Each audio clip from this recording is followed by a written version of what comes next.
this morning, and as it turns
It is race night, and welcome, ladies and gentlemen, here to Martinsville, Virginia, for some good old-fashioned beating and banging short track racing for round number 7 of the iRacing Stock Car Association Tucson Sound of Goody's 250 here at the beautiful Martinsville Speedway, the world's fastest paperclip. Hello, welcome, one and all. My name is Nola Rempel, and for the first time, I have got none other than Alfonso Nixon. Going to be up in the broadcast booth here tonight with Rob Melding once again down behind the cameras for tonight's 250 lap presentation. So we get set to go for yet another 250 lap dash here around this short little half mile. The Thursday race, if it's anything to go by, was entertaining and eventful to say the very least.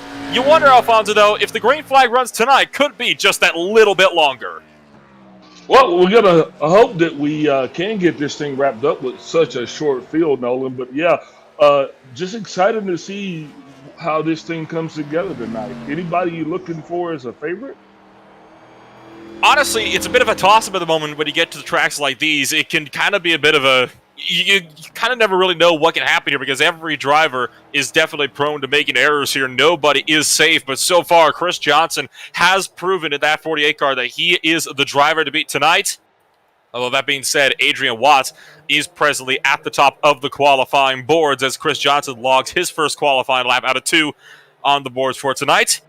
Of course, Johnson comes into this race still leading in the points, so no doubt that 48 car going to be looking to see if he can put another one away, as now it's going to be Kenny Powell to go to the top of the boards, and that'll make it a G&G 1-2.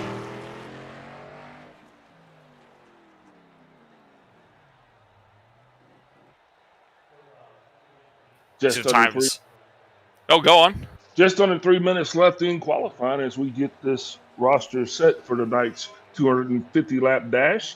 We're going to hope that everybody's feeling good tonight and that we can get this thing in.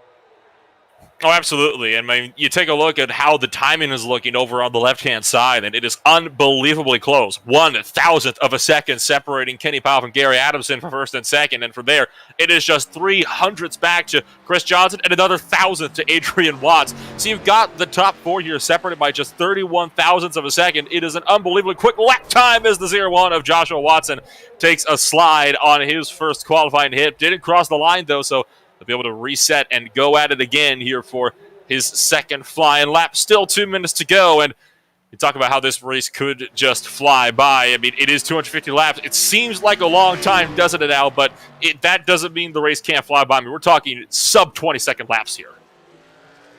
Yeah, hopefully we'll be able to get up to race pace and be able to get a lot of green flag laps in. That's going to be the key thing, I believe, in determining the outcome of this race.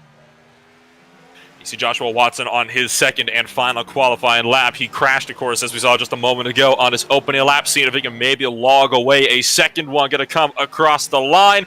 Puts it in 18.935. The only driver to get a sub-19-second time today. Did it in practice. Goes even better in qualifying. That'll put him on provisional pole for the time being. That, of course, leaves just 2 drivers left, and it looks as though Paul Olson and Brian Watson look like they might not be opting to take any kind of qualifying times here. Well, with a time put down by Joshua Watson, I think I'd probably just save my tires as well. Absolutely. I mean, sometimes it's just better to kind of ride around in the back. We see that most commonly at super speedways, but it's never a bad idea for short track racing as well. I mean, you take a look at the P2 finisher 1 week, actually just a few days ago, started way in the back, finished second place because they hung back and let everybody else crash out around them. So you never know how these races can play out. And sometimes you just need a little bit of that Martinsville chaos to kind of get your way up there. And I can tell you right now that a lot of these guys definitely hoping this race doesn't play out like Thursday's race did. Actually exactly half of that race was run behind the safety car, so they're definitely hoping that is not going to be the case today. But with only 10 cars in the grid, I think we should be in for a good one tonight.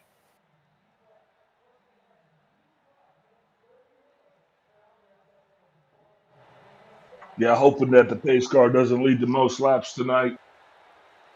Just under 10 seconds before we're set to go racing live here tonight from Martinsville. This is Al Nixon. And as qualifying draws to a close, we'll take a quick step away and we'll take a swing on over to that national anthem. And we'll be back with your Tucson Sound Art starting grid in just a few moments.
Race fans, it is time for those most famous words in motorsports.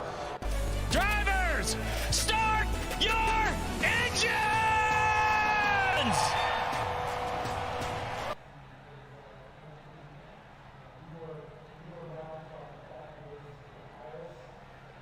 And welcome back here to Martinsville Speedway. Let's take a rundown for your Tucson Sound Art starting grid for the Goody's 250 at the Martinsville Speedway. It's Joshua Watson up on pole position, the only driver to set a sub 19-second lap time here today. Kenny Powell lining it up beside him on that front row in second place. Gary Adamson and points leader Chris Johnson bring it home in Ps 3 and 4. You got Adrian Watts in fifth place to round out the top half of the field. Jay Hone starts in sixth. Frank Flores is going to be down in seventh with Joshua Carter, the last car to set a qualifying time, down in eighth place. Paul Olson and Brian Watson going to be ninth and 10th. So 10 cars getting set to do get out for 250 laps here, Alan. Of course, you have those stages these guys are going to have to be concerned about tonight. One at 60, one at 125. Then, of course, from there, it will be a dash at the end, where if it goes green, fuel could end up being a big concern for these drivers. Yeah, that fuel tank's going to get real small as we get into that last stage, so it's going to be interesting to see how it plays out, especially in the green flag conditions. It'll definitely be an interesting one to be, to say the very least. You never quite know what could happen at a race like this, and when you get a track that can be as chaotic as Martinsville, it only takes one driver to get a little bit too aggressive to be able to kind of send this race into overdrive. But they have those two pace laps, they'll be able to get those cars warmed up, and they should be able to potentially come away with a solid race yet here tonight. We're going to be seeing what Joshua Watson will be able to do. Earlier on the Thursday race, we were able to see a lot of these guys, were able to launch really early on the restarts to get clear before you get to turn one. You wonder if Joshua Watson might be looking to take a similar strategy on these restarts.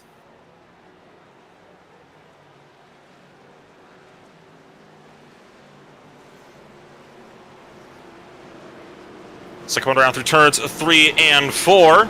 Still one more pace lap to go, though, as the field of 10 cars strong gets set to double it up. Give us 250 solid laps of racing action here from the Martinsville Speedway. And we thank everybody for joining us out here on a beautiful Saturday night of racing.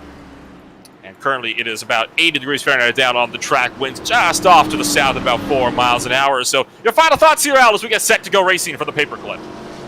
I think it's about time to boogity, man. I'm just excited to see how this thing plays out. Anybody's race. Really like the guys in the back. I think they got the best strategy so far. Save the equipment, save the tires, and be available to win this thing at the end. And so as they come around through turns 3 and 4, it'll be in the hands for this first initial start on the iRacing starter. Joshua Watson gets set to take it to the green, and we are underway from Martinsville, and Kenny Powell already with a huge launch around the outside line as Joshua Watson trying to get clear to turn 1. Not able to do so, though, so it's going to be side by side for the race lead in the mad dash out of turn 2 into the backstretch run down to turn number 3. Watson still holds the inside line, but Powell able to pull around for the racing potential with the outside line, but Watson fighting back on corner exit.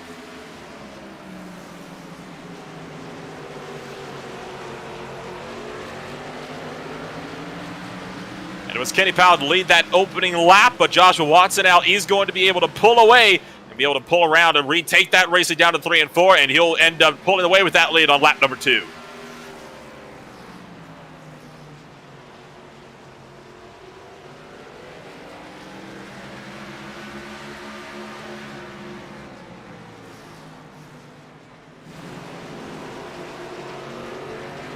So this field single files out for the first time today. Frank Flores and Jay Hone looking to tango down for 5th and 6th, deeper down the field. Flores making an easy pass up on Jay Hone as the 38 car pulls his way up into P number 5 on the racetrack. Other than that, though, single file out throughout the entire grid as they go through 3 and 4 once again, and already almost 5 down, but that still leaves 246 to go. Yeah, I think everybody's just going to try to settle into a nice race rhythm and see if we can't get some green flag laps lost. Of course, these drivers are going to be trying to get as many green flag laps logged as they possibly can throughout the course of the night. And Gary Adamson disconnected from that starting grid, had bit of a technical difficulty for himself. He has just since re-entered the race session, so we'll see if the 36 car can potentially fight back. He is just now exiting pit road. He is going to be starting this race on the back foot. Make it 5 laps down for the number 36 Monster Energy Ford Mustang. So Gary Adamson already having struggles early on. He was qualified up in P3, so what a tough run out to find himself now 5 laps down in 10th place from a mistake that honestly probably wasn't even of his own doing. Yeah, that's got to be one. That's got to be very frustrating in an aspect where you got a race like this and something like an internet connection takes you out of the run. He is back into though, so I think he'll try to hope that maybe a few more cautions come his way. Maybe he can find himself back up onto the lead lap. So the field already kind of splitting apart so far throughout this grid. Some of the closer battles, you take a look at 3rd and 4th at the moment between Adrian Watson, Chris Johnson through 1 and 2. And a little ways behind them, 5th and 6th are still looking close as well. You got the 38 of Jay Hone trying to run down the 28 shake and bake driver of Frank Flores, running that Dead Wizard Chevy Camaro ZL1. And so far, Flores has been able to do a good job at keeping Hone behind him. But sooner or later, if Jay Hone can manage to get a few solid laps in, he could be right up to the back bumper of that 28 car. I think Jay's just fine his time right now. He's tucked in right behind that 28 car, and I think he's just going to ride with him for a while. And sometimes that's what you got to do, just kind of ride with the drivers in front of you, let them make their own mistakes, potentially pressure them up into a mistake of your own doing. Unless Jay Hone pushes a bit too wide, as he does in 1 and 2, that is not going to help him at all in his efforts to try to close on up to Frank Flores.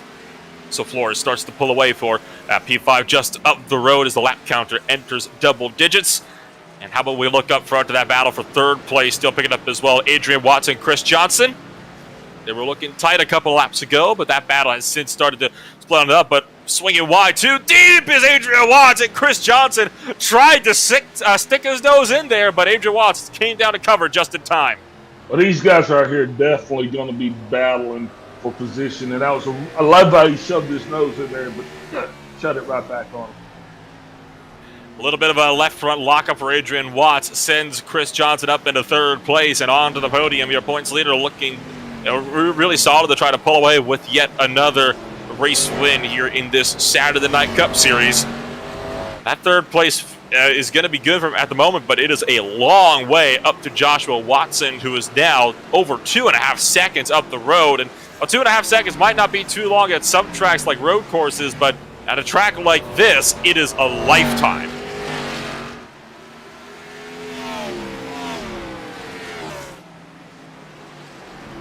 They've already caught lap traffic as well as Paul Olsen goes up and into the outside wall in a mad effort to try to allow Josh Watson and Kenny Powell through on the inside line. So Olsen finds himself 1 down. This is terrible news for Gary Adamson, who is no longer the lucky dog driver. He is now going to be effectively trapped at least a few laps down for what could be a majority of this race now, Al. That's really bad luck for Gary. But Olsen smacked that wall pretty good there coming out of that turn, so it's going to be interesting to see how his damage shakes out. See Olsen still letting lead lap traffic through. Got a little bit of a ding on the right front fender. You see kind of the wheel poking out, and lead lap traffic continues to dice its way through. Good news is he is not in any kind of battle for position. The next closest driver up the road is almost half a lap in front of him. Paul Olsen really doesn't have too much that he needs to worry about at the moment, as now this field definitely more split apart than it was at the start of this race. Let's take a look at some of the gaps, and the closest battle you actually got on track that is actually for position is actually down for 7th and 8th place between Brian Watson and Joshua O'Connor, the 39 car. Whoa! Olsen into the wall again. He's just beating that car up pretty good. That right side's got significant damage on that right front. That's the problem with trying to swing a bit too wide to let lead lap cars through. It is just so difficult to keep it out of that wall. I mean, this track almost completely flat. I believe there's only about 3-4 degrees of banking up in these corners, which definitely makes it very, very difficult if you want to try to let lead lap traffic through. And when you get up into those marbles, it just sucks you right up into the outside wall. It's a very difficult thing to kind of keep it out of that. How about this battle for 7th and 8th, though? Brian Watson and Joshua O'Connor, they have been trying to close in the gap, and Brian Watson making mistake after mistake through 1 and 2. That allows O'Connor to just close on in. O'Connor's just got to make sure that he kind of hits his marks and keeps this one nice and smooth. Oh, heads up! Brian Watson going around, saves and cuts it back. stopped in the middle of the track, and the caution flag will fly for the first time today as Watson takes that tow back to pit road, and we are under caution on lap 21. So unfortunate for Watson as he had to take that tow. That's definitely going to change things up quite a bit here as we go into the first caution, 22 laps into this thing. That gives Paul Olson the lucky dog. He'll be able to get himself back onto the lead lap, and that was a mistake of Brian Watson's own doing, an unforced error. Just entered turn 3 way too hot and locked the back tires up, trying to get it slowed down, and then just overcorrected, found himself stopped right on the racing line and opted to take that tow instead of risk being clobbered on the outside line. But he's going to put himself several laps down in the process. That is not good news. If I was Brian Watson, I would just floor that thing towards the outside wall. Yeah, I definitely would have tried to spin it around as well, Nolan. You just don't want to waste a 2-minute tow, especially at a short track. I mean, he's going to lose a couple of laps even under this caution period. I mean, the caution laps are only about 45 seconds, and that's about 1 lap at Daytona when you're up at race pace. So it goes to show just how short, these laps really are, even under caution. I mean, 19 seconds, 20 seconds or so under green, and still sub-minute lap times under the yellow flag, and that's something very uncommonly seen, at short tracks like this one. I think the only other racetrack we have on the calendar that would rival those times would actually be Bristol Motor Speedway, which is, of course, the same length. Yeah, Martinsville's known to be one of the shortest tracks, and just for that reason, that's why we're here on Saturday night, and just getting some really, really good short track racing. So good luck to Olsen as he's going to get his lap back and rejoin the leaders on the lead lap, which is going to free up some space for Watson and Adams. It certainly will, and one other driver that had come down to that latest caution period, Joshua O'Connor, interestingly enough, will take a set of tires under that latest pit stop. He had brought that thing down pit road and gets a 14.8 second stop in. So tires and fuel for the 39 machine. Paul Olson now down the pit road, I imagine, to kind of fix up some of the damage on the right side of that machine. To see it's just beating that right side all to hell in the number 43 car. I mean, you talk about the right front being kind of ripped up. He's also got damage now on the right rear as a result of all those hits that you pointed out to the outside wall.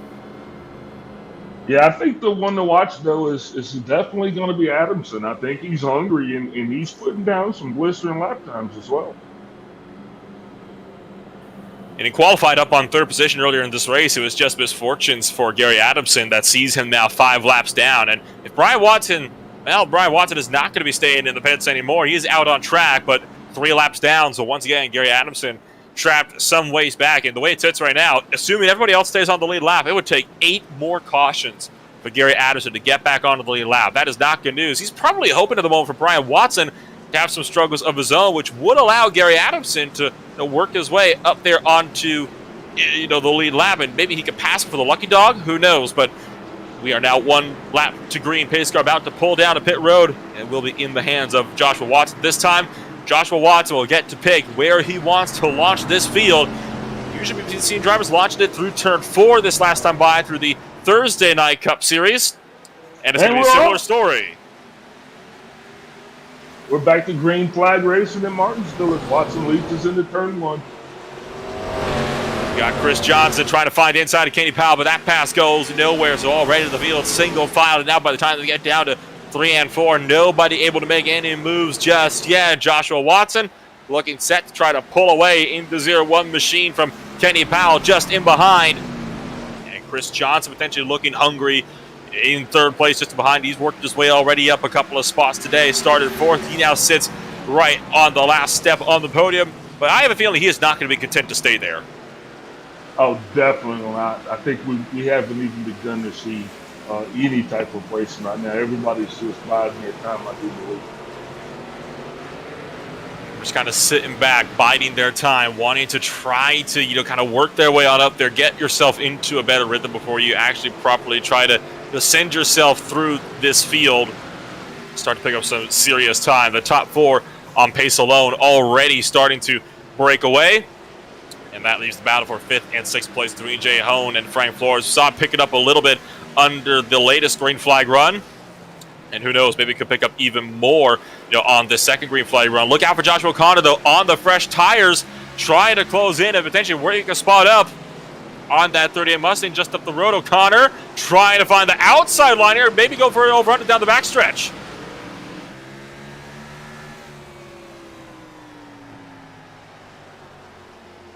Yeah, but that 36 car, he's going to be on the move. He's going to be trying to get through the field.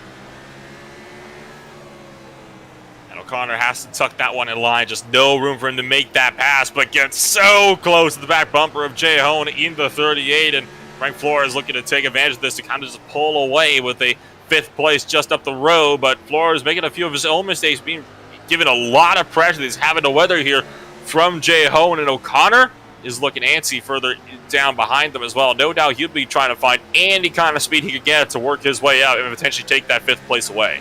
And no doubt, Hone can't be too comfortable with O'Connor on this back bumper like that. He's going to be wanting some relief pretty soon. You're right on board with Joshua O'Connor down to the turn number 1, and you'll be able to see, oh, that's a lunge around the outside line for Joshua O'Connor. Thought he might try to go for it. He is still going to try to go for it, though. Hone forced to go and take a defensive line down the backstretch through 3 and 4. Joshua O'Connor, you just talked about it, not wanting to get too comfortable, and O'Connor definitely letting them know that if he kind of lets his guard down at any point, O'Connor's going to be right there to pounce on him. Right now, Flores just can't afford to make any mistake. He's got Hone and O'Connor breathing down his back, and he's definitely going to maintain his position. And pushing wide is Jay Hone through 3 and 4, but able to get the hammer back down. Does O'Connor look for the pass into 1 and 2? He does not. Flores clipping the curb. He runs a bit wide through 1 and 2. That unsettles Jay Hone in turn. And still, Joshua O'Connor being nice and patient at the number 39 car. Like you said, biding his time, recognizes this is probably not the best chance to make this move. It might be a good point here. Hone loses the back end out of turn 4, and it's going to be side by side into turn 1. O'Connor trying to fight the outside, but gives it up and lets Hone back in. Here he comes on the inside. Pulling the old switcheroo.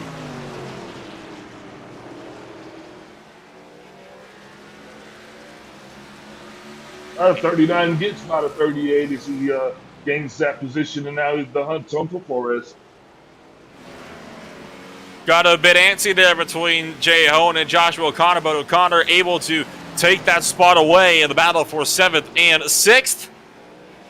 And Frank Flores now has quite a bit of time to work with because of all that battle that took place just behind him. But you say it yourself. I mean, Frank Flores, even he can't afford to get too comfortable. One mistake, and that's going to put Joshua O'Connor right back into the thick of things.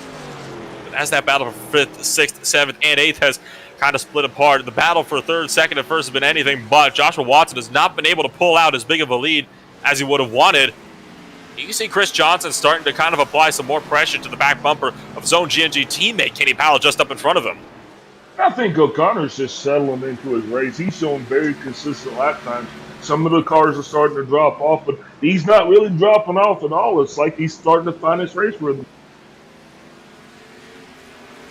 Doing a great job indeed, and we'll have to see if he'll be able to potentially reel in Frank Flores before the end of this stage. Coming up in about another 20, making 19 laps time as Brian Watson goes down a lap, making him 4 down. Gary Adamson still looking potentially get back onto the lap, and he might be able to start working on that if he could get back past Gary Adamson. But of course, Adamson is still 1 lap in front of him. He needs Adamson to go down 1 more, and then he will be able to pass him for a lucky dog position, which would be absolutely crucial. Yeah, the big thing, the difference between Watson and Adamson is Adamson's car doesn't have any damage. We don't know what happened to Watson when he spun out, so I'm thinking Adamson's going to put himself in a position not only to get that lucky dog, but also I believe tires are coming in, so maybe if he can actually get a wave around as well, he can put himself really back into the fray. Chris Johnson still trying to apply some pressure to Kenny Powell. I think trying to see if Powell will be able to pull him up towards Joshua Watson so they could contend for a G&G 1-2 in stage number 1. But so far, Kenny Powell has been able to close it a bit on corner entry, but just loses so much of that time through corner exit. It makes you wonder, if Powell is more set up for braking rather than acceleration on corner exit of this racetrack.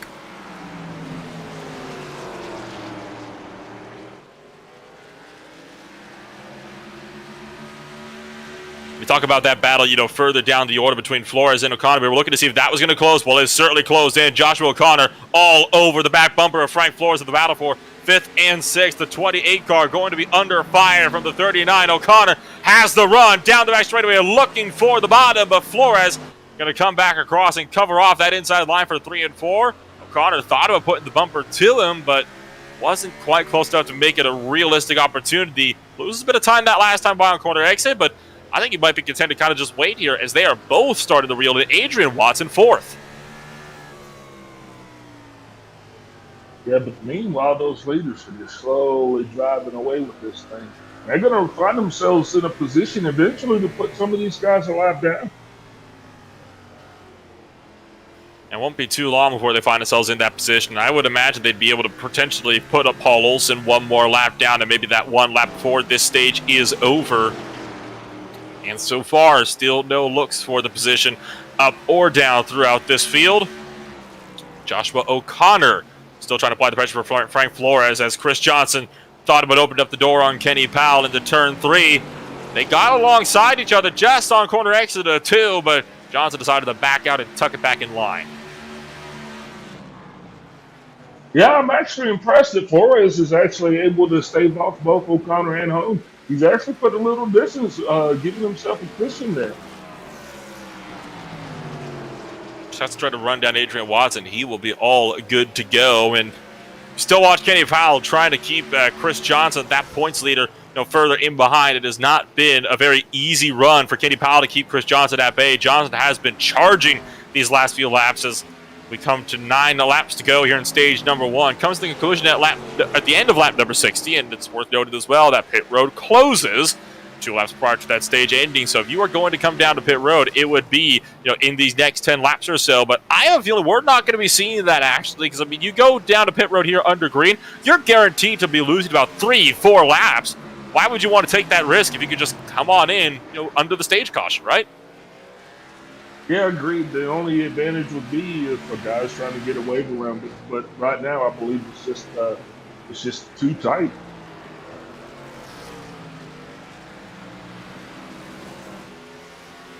The gap between second and third is closer than ever at the moment. Chris Johnson trying to find the inside line of Powell. Nothing doing though for the 48 car. He still has to keep working on it. It's a multi-lap process trying to get an overtake complete. You have to kind of look to the inside. You have to really set it up, and then when you actually get alongside it, it can often take 2-3 laps to fully complete the pass and get clear before you can actually return to the racing line. And after you do that, how much time have you lost to the guys in front of you? I think that might be what Chris Johnson's trying to gauge at the moment. Might be trying to see, does he have the chance on getting past Powell as well as Joshua Watson to go back to the point? He's going to try to go for it here to turn 3 for second place. Oh, contact. I was interested to see if I was going to put up more of a fight for that position, because these stage points at this part of the season are very critical. And they absolutely are. And I mean, Chris Johnson, the physical contact there was with a G&G teammate, so that kind of adds a whole other layer to it as well. I think Powell was trying to kind of allow Johnson to take it, and Johnson might have just pushed a little bit too wide in that 48 Ford Mustang. Unfortunate for that crew, but doesn't look like there's too much damage, if any, on Kenny Powell's number 24. So Johnson will just get away with that one. They're coming up to 3 laps to go now in stage number 1, and Paul Olson under threat of going down another lap here. This time, Joshua Watson will be taking a lap back, and sure enough, it'll be Paul Olson to be the new Lucky Dog driver.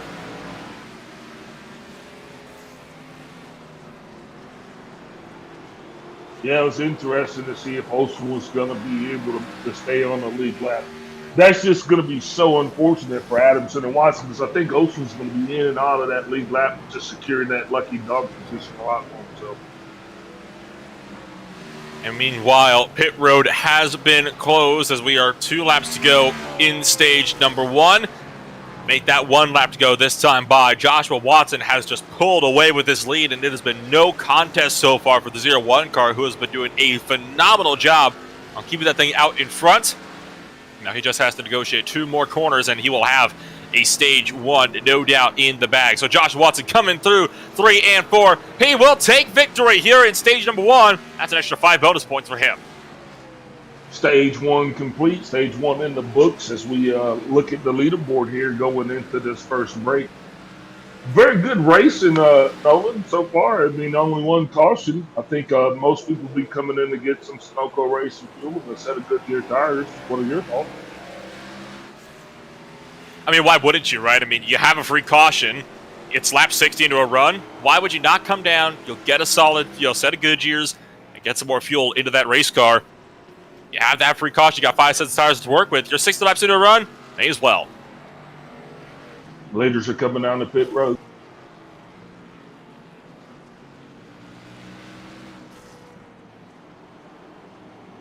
Be interesting to see if anybody stays out and attempt to get a wave around. And it doesn't look like anybody on this lead lap will do so. Of course, we'll have to wait later on. Though Joshua O'Connor, interestingly enough, a lead lap car stays out. That is a bold call, I would think, for O'Connor. We'll have to see what he'll be able to do if he'll come in this next time by. So it's Joshua Watson to lead them down pit road. It would not surprise me if you were to also lead them out of pit road. His pit stop's now underway here under this second caution flag period now. Though it is worth noting that I believe O'Connor was the driver that came down earlier this race. And in fact, O'Connor was that driver that came down under that very first caution. So we'll have to see if that strategy will play out for him. O'Connor does come in this next time by. He'll be to the back of the grid. So stage 1 in the books. Let's take a quick step away and we'll be back with stage 2 in just a few moments.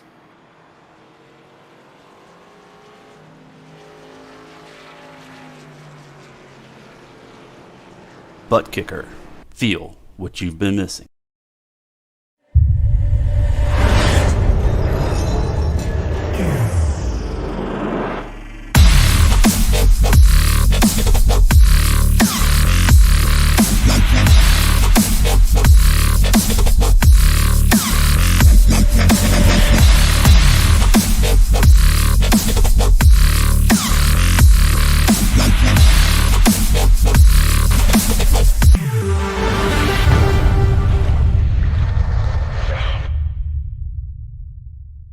Get yours today at thebuttkicker.com and be sure to use our 20% discount promo code ISCA20.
Stage 2 underway. Joshua Watson clear of the field. Chris Johnson looking to fight back for second place. Manages to pick it up from Adrian Watts. Kenny Powell drops 2. He's down to 4th place now as Adrian Watts picks up 3rd.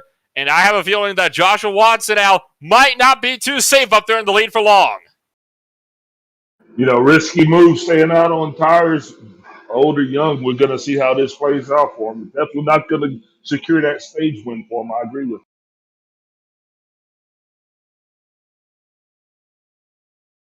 43 cars coming back into the pits. Paul Olsen down yet again.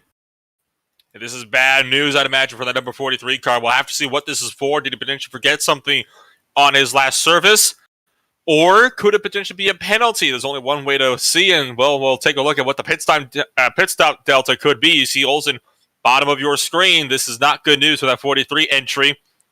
As meanwhile, the battles continue out on course. Look back again to 5th and 6th. Jay Hone, Frank Flores have not been able to break away from each other so far. And once again, that remains one of the closest fights on the track. Yeah, that battle for 5th, 6th, and 7th has definitely been one of the tightest battles we've seen on the track thus far. That 43 car is still sitting in the pit, so it makes me believe that maybe he got nabbed for speeding on pit road, or yeah, I don't believe it will be damaged. He's on That the is way. exactly what it was. Exactly 30 seconds in the box. A 30-second stop and hold for the 43.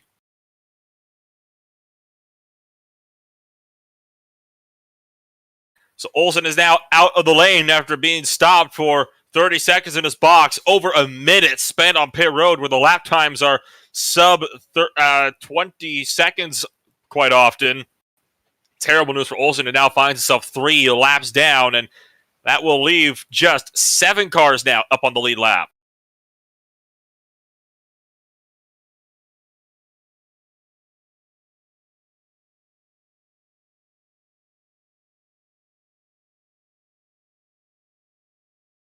And it looks like Frank Flores has been able to pull away a little bit from Jay Hone in that 38 car, so that is good news for Flores, who will be able to continue to kind of put that Dent Wizard Chevrolet up a little bit further in this grid and maybe run down Kenny Powell, but overall, I think the top 4 are in a bit of a league of their own here, aren't they, Al? I mean, they have just been able to always pull away so much from the guys further down the field.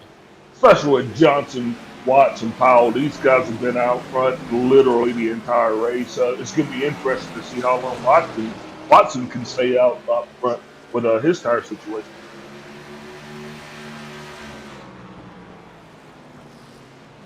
I think Joshua O'Connor was one of those guys we were kind of looking to further back. We were kind of curious if he would potentially come on down under that latest caution. In fact, he did, but interestingly enough, it was only to put himself at the back of the grid. He did not take any kind of service while he was in his box, so O'Connor finds himself now on essentially 60-lap-old tires now, and he's got to make those tires last about another 60 laps or so if he's really going to want to have to try to take a run, on getting back onto the same strategy as these guys. I'm curious to see why O'Connor didn't take tires under that last caution. I'm also even more curious, though, to see kind of why he was in a bit of a situation as it is as he swings wide and allows for Gary Addison and Paul Olsen both lap traffic to kind of get through at his inside. They're realizing that he is a little bit slower than the guys behind him. Definitely got a lot of questions about that strategy, not taking tires with 60 laps on them. I mean, that does have me kind of miffed as well.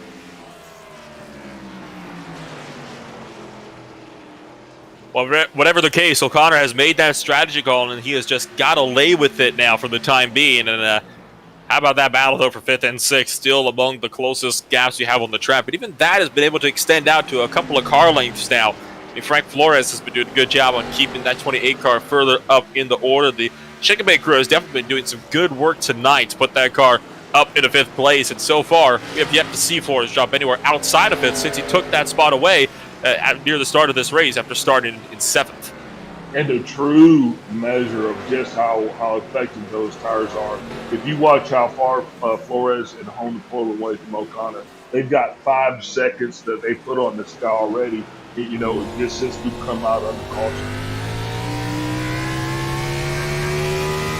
With the fuel window being such a huge window, I mean, we're talking 105 laps, I believe that fuel window is. It's very easy to kind of say, that tires are definitely what plays a much bigger factor in these races and how they play out rather than the fuel. And of course, you have to remember, it's the high horsepower, low downforce package that we run here. So 750 horsepower being sent to the rear wheels consistently throughout the course of this race with no traction control makes wheel spin easy, especially when those tires are worn down as it is. You can't get any kind of traction down, but these guys have been doing a great job of being able to manage that so far today. I mean, the only crash we've actually seen was back on all the way on lap 21. It was only a single car spin, as that had been for Brian Watson, just overcooking turn 3. And overall, it has been a much cleaner race than the one that we had seen on Thursday, where we had over 20 yellows in the race, and we had about 6 of them actually by the time this point of the race rolled around. Yeah, absolutely. Great racing going on. Such a low caution rate. We talked about this at the beginning of the race, and I think that this is actually going to be one of those things that's really going to cause that fuel question to come into issue as the 43 is back on the pit shift again. Olsen down again. And this is going to make it so Gary Adamson will become the lucky dog driver. Curious to see what this time he's coming in for. Is he throwing it in the towel? Don't think he is. That's actually for a tire stop. Paul Olson taking 4 tires down the pit road, and he has jumped out of the race car. That's why they thought. So Paul Olson calling it quits. He'll become our first DNF on the night. That means, of course, that Gary Adamson and Brian Watson will each move up in place. Oh, Brian Watson into the outside wall, hard on the front straightaway. Got to take a look at that one. Wheel spin for the 84 car. Bounces twice off the wall, but keeps it steady. Hit it again, though, through 1 and 2. That is now a wounded bird. Yeah, that bird's definitely going to have a hard time flying as he was into the wall, not once, not twice, but 3 times. So definitely he's going to have some work done to that.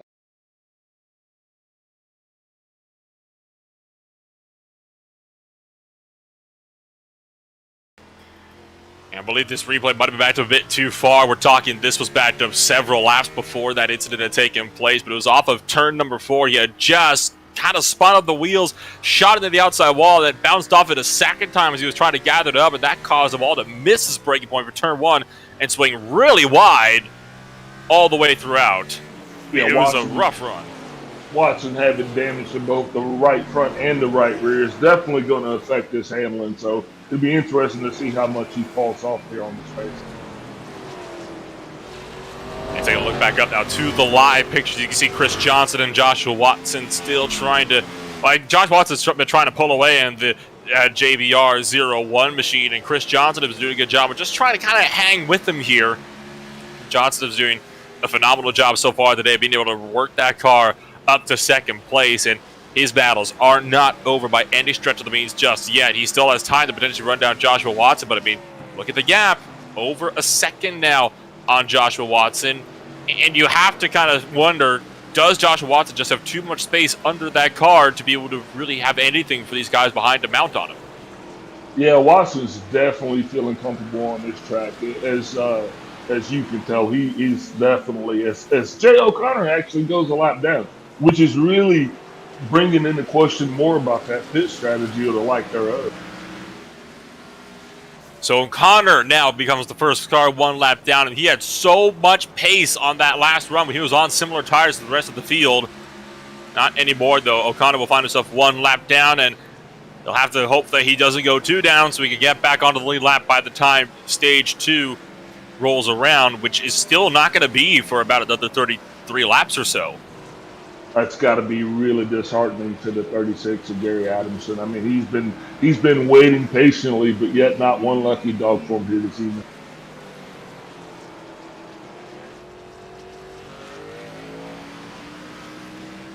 It's a bit of a shame for Gary Adamson, isn't it? It just goes to show that those little mistakes, you can potentially get away with them a little bit more, at 1.5 miles where you have longer caution laps, and for sure at super speedways and road courses.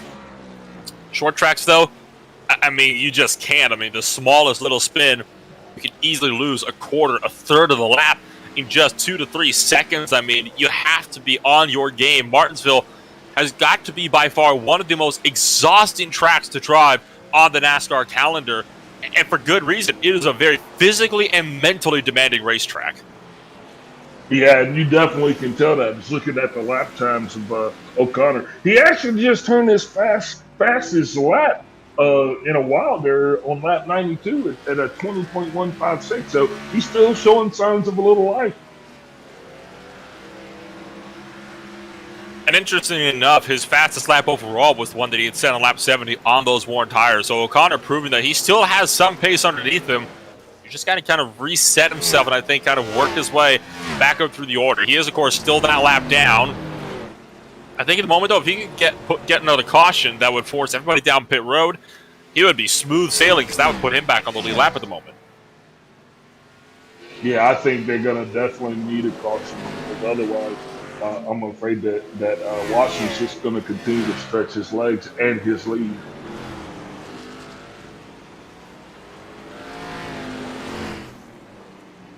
To come around through 3 and 4, the lap counter going to hit 100, and the lap counter going to go up into the triple digits for the first time today. That'll make it 150 to go this next time by. Still one more stage left to go, though, and that is going to be coming up here in about 25 laps now. Of course, that will round out on all the schedule cautions, of course, for the day. But it still leaves a lot of time left to go throughout the rest of the race.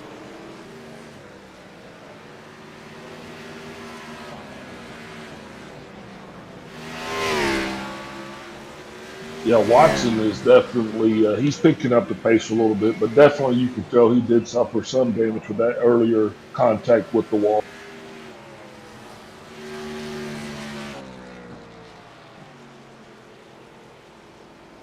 So at the moment, your running order is Joshua Watson, followed by Johnson, followed by Adrian Watts, Kenny Powell fourth. You have Flores and Hone still fifth and sixth. They're now the last two drivers on the lead lap since Joshua O'Connor has dropped down one lap. Adamson and Brian Watson are the last two drivers on the lead lap, both 5 and 7 down. Paul Olsen, our first retirement on the night.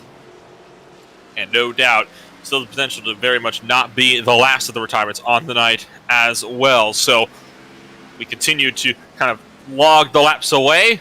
And how about this? Why don't we take a bit of a ride on board here with Kenny Powell, and we'll fall silent a little bit as we take a look on board for that 24 machine as he tries to run down Adrian Watts just up the road.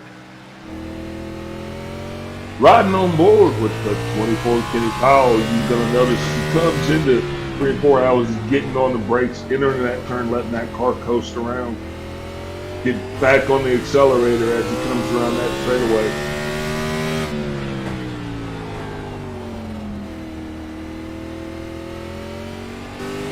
This is at the moment one of the closer gaps that you have, throughout this race at UCC. Kenny Powell has been doing a bit of a good job so far on this current state. He's been out there already for about 42 laps. You can already see the lap count fall off, the lap time fall off already taking place. I mean, at the start of this lap, he was logging laps in the low 19-second range, maybe 19.2s, 19.3s. Now, though, he has not been able to get anything really under 20 seconds for the last 3-4 laps or so. So we're going to show just how that tire fall can really start to affect you early on in these tire runs. But one thing about Kenny, he does remain consistent. His lap times really have been kind of close as he went around this year back here in Martinsville. And that is, of course, the good news, isn't it, for Kenny Powell? I mean, Martinsville very much is a rhythm track. You need to be consistent here. It's one thing to be fast for one lap around here. It's a whole other ball game, though, to be, setting a few lap times consistently. And, I mean, even if, find yourself, up in the lead of this race, if you can be consistent, you're almost guaranteed to kind of pick up another spot or two before the race is over. So far, that is what Powell's been trying to do, is just been trying to be consistent and maybe run down Adrian Watts for third place. But overall, I think Watts is still just a little bit faster by a couple of hundredths a lap.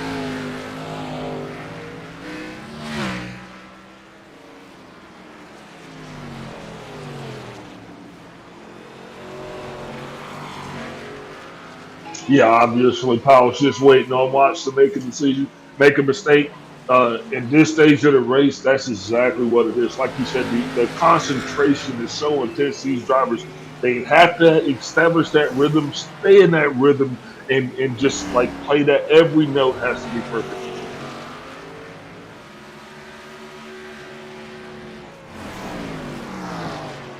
So Powell, pushed a bit deep that time by through 1 and 2. I think got a little unsettled by seeing Brian Watson so far up the racetrack. That's going to cost him about a tenth or so up to Adrian Watts. I think Kenny Powell might be trying to push that car a little bit harder with 14 to go in stage 2. His efforts to try to get that extra half a point away from Adrian Watts. If it's those little mistakes, if they start to pile up, you can find yourself losing a boatload of time in a big hurry.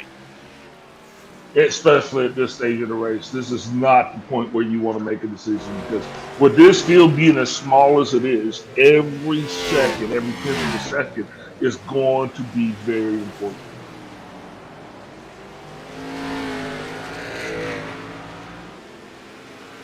So Powell just has to tick the laps away.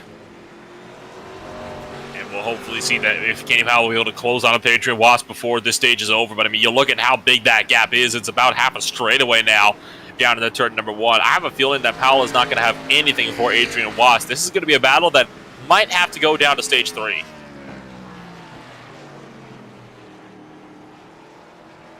Kenny Powell still running consistent lap times, just not quite enough to close that gap between he and Watt. And the gap only continues to grow up, to grow out there as well. So it just goes to show that he really is losing, too much time for it to really mean anything. And yet, despite all of that, this remains one of the closer battles out there on the racetrack. But so how about guys with the likes of Jay Hone? Jay Hone has kind of been a bit of a no man's land all day long, hasn't he? I mean, that 38 car, he's been trying to pressure Frank Flores in the early portions of these races when they were all on fresh rubber. But, I mean, when he gets later into the runs, it just kind of falls off, and he is now, of course, that last driver on the lead lap. And he's been in a bit of a kind of a no man's land throughout a good portion of this stage, just kind of running by himself. It's been like a hot lapping session for him so far in this stage. As these drivers have settled into their race rhythm, and they've actually all kind of put distance in between themselves. So, O'Connor finds himself a lap down where he was running close with Flores and Hone earlier into the race. That's going to be interesting to figure out what he does going in. If those stars going to be able to actually last another, 20 laps or so, or if he's going to have to make an unscheduled pit stop.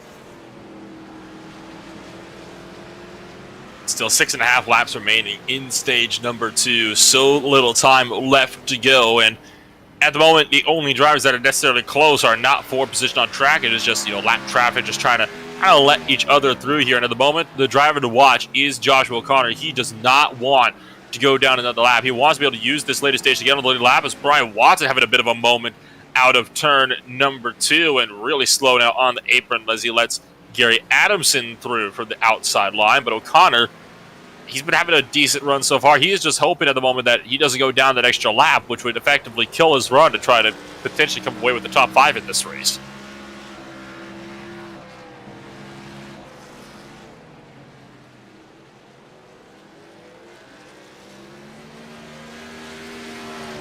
And with 4 laps to go in stage 2, it has to be noted that, Joshua Watson has just been pulling away from the field. The gap now up to about 2.5 seconds so far over Chris Johnson. Closing a little bit that last time by, but so far Johnson has not had anything, for Joshua Watson. It has been all up to Jay Hone in front. As speaking of which, Jay Hone going to go down to pit road, interestingly enough. Jay Hone making that call early to come down pit road. And he sacrifices the lead lap. This is 1 lap before pit road closes. What do you make of that one, Al? It's definitely an interesting strategy. And we knew that some of those strategies were going to shake out at the end of this thing, or towards the middle, because everybody's not going to be doing the same thing. So I kind of like where he's going to put himself. So pit road is closed this time by for stage number 2. And Jay Hone still down in the lane. This is such an interesting thing for him. He is going to be taking a set of 4 tires. If he can only go 1 down, it might work out for him. But I think he's going to be going down a little bit more than that if he can't get out of pit road quickly here. Joshua Watson is now out. He's going to come around through 1 and 2. On the last lap of the stage, Jay Hone is clear from the field.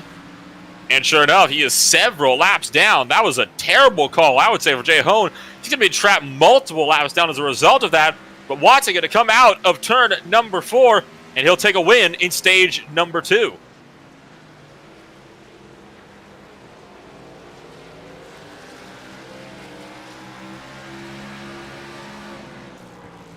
I think a questionable call, I think it can be said, for Jay Hone.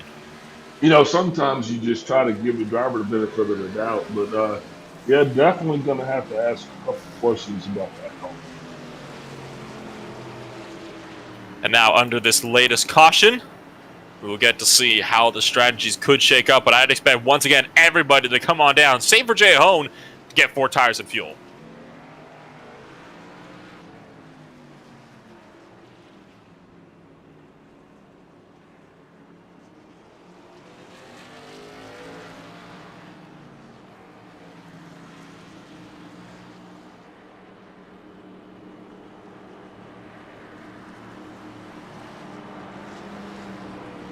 Congratulations go out to Joshua Watson, as he is stage 2's official winner. And he is an extra 5 bonus points, make it 10 now on the day for Joshua Watson. He'll be trying to go through and sweep the race. Got the pole. He's won both stages. Just has to go out there now and win the race. But you still have over 100 laps to go before that will happen. So you never know. Joshua Watson might have some competition later on in this race. Chris Johnson trying to beat out Joshua Watson, but not going to be able to. Watson will hold the lead for the time being. And, well, with this latest caution now still underway, we will now take a quick step back, and we'll be back with the third and final stage on the day in just a few moments.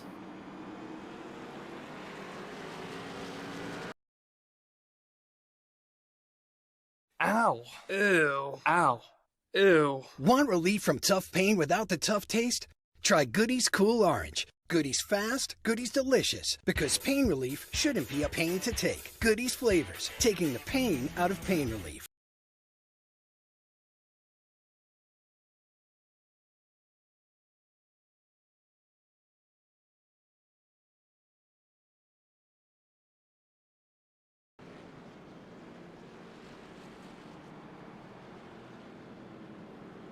Just over halfway here in the Goodies 250 at the Martinsville Speedway in the Irish Stock Car Association Tucson Sound Art Cup Series. Let's take a quick look top to bottom on how your grid is looking so far. I got Joshua Watson up on pole position, up in the lead at the moment. Chris Johnson sits second.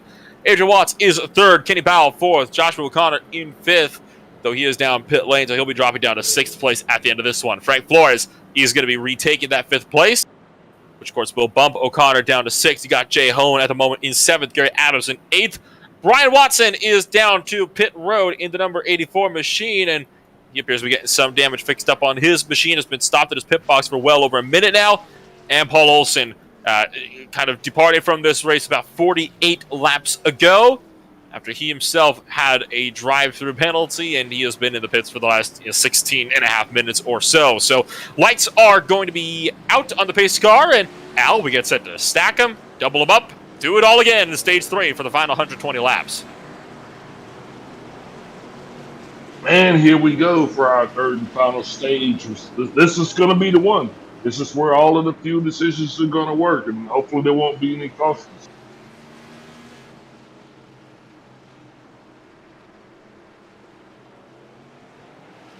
And the green flag drops. We're back underway, and Chris Johnson trying to fight back on Joshua Watson. Is he going to give him the bumper to turn one? Thinking about it, but can't get there in time. Kenny Powell side by side with Adrian Watts down the back straight for the 132nd time today. Watts still has that inside line, though, from Kenny Powell. He is trying to force Powell a little bit further out wide, but Powell trying to maintain that podium position. But Adrian Watts has been doing some good work from third place, and it looks like he will be able to pull around and take another spot away for JBR, making it a 1-3 for that crew.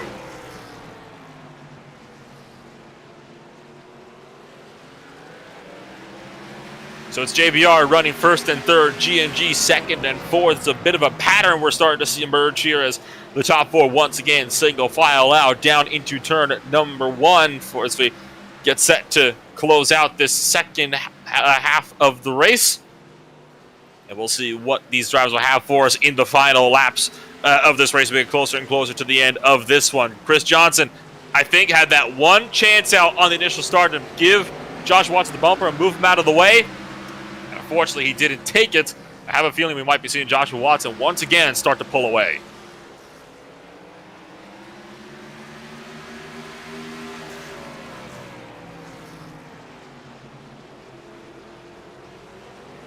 Yeah, the bumper on that 01 car got mighty wide as they come around turn 2 there on that start.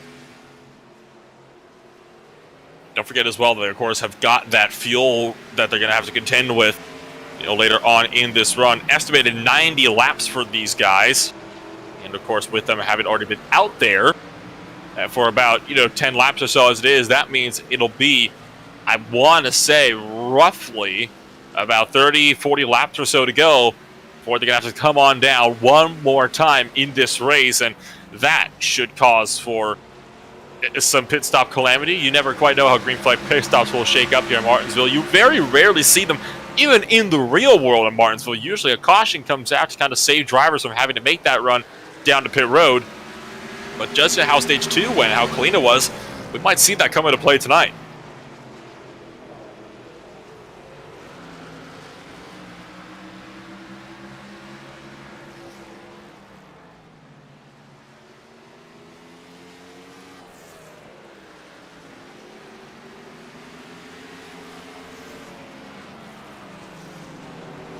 Still nobody wanted to really make any looks for these little battles in this lead pack here, though further in the field.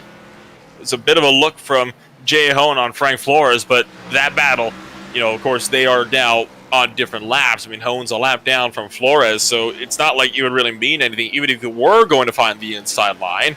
I think Joshua O'Connor would be the driver that Flores has got to watch out for, but even O'Connor has been dropping back quite a bit. He's already over 10 seconds back, making 11 seconds down this restart. Lost another 0.3 back to Joshua Watson that last time by. So Joshua O'Connor himself started to have some really major issues with that number 39 car, trying to stay on the lead lap here. Which is really unfortunate because, like you said, he had one of the stronger cars at the start of this race, and we're just kind of hoping that he would have been able to stay in contention.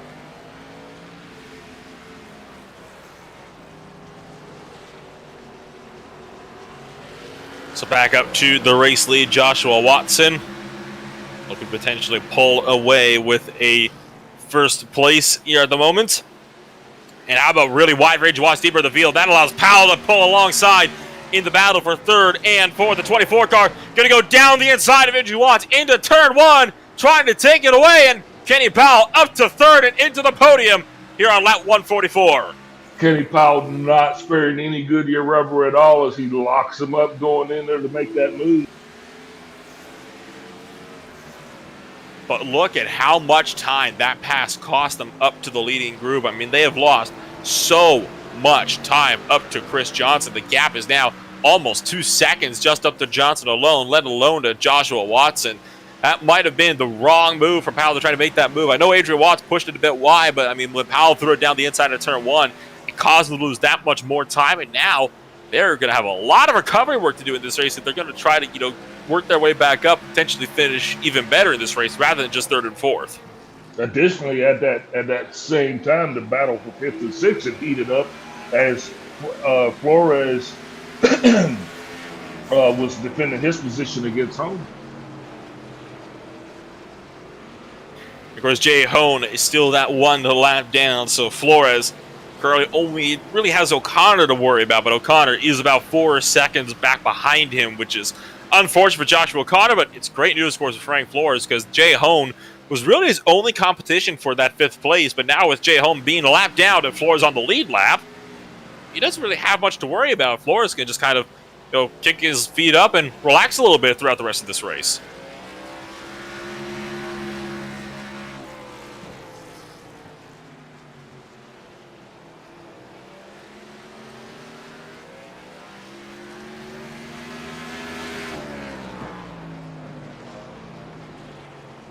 Still very interested about that pit strategy that Hone made. Don't understand it, didn't understand it, but you don't want to second guess drivers because we don't know what they've got going on and what their strategy is. But that call, though, definitely still stands out as one of the most questionable calls of the race. Could agree with you more on that one, and you take a look now up back to the battle for the race lead, which has started to split apart in its own right. The gap was about 0.6 the last time by at the line, and it hangs around the same this time by, so the gap not really changing from lap to lap here at the moment. Chris Johnson still within a second here of Joshua Watson, and is still going to be no doubt trying to push as hard as he can to try to close in that gap. But I mean, we look at how Joshua Watson was just able to pull away in stages 1 and 2, and you have to wonder, does he just have too much speed for Chris Johnson to be able to do anything about it as we're under 100 to go? Yeah, he's definitely entering the turns and getting out a little faster. So that definitely, I believe, is what's making the difference right there between these two drivers. But don't count Johnson out yet. I mean, he's waiting. He's biding his time. I think he's still in this. A lot of racing still to go. It's just under 100 laps left in this thing.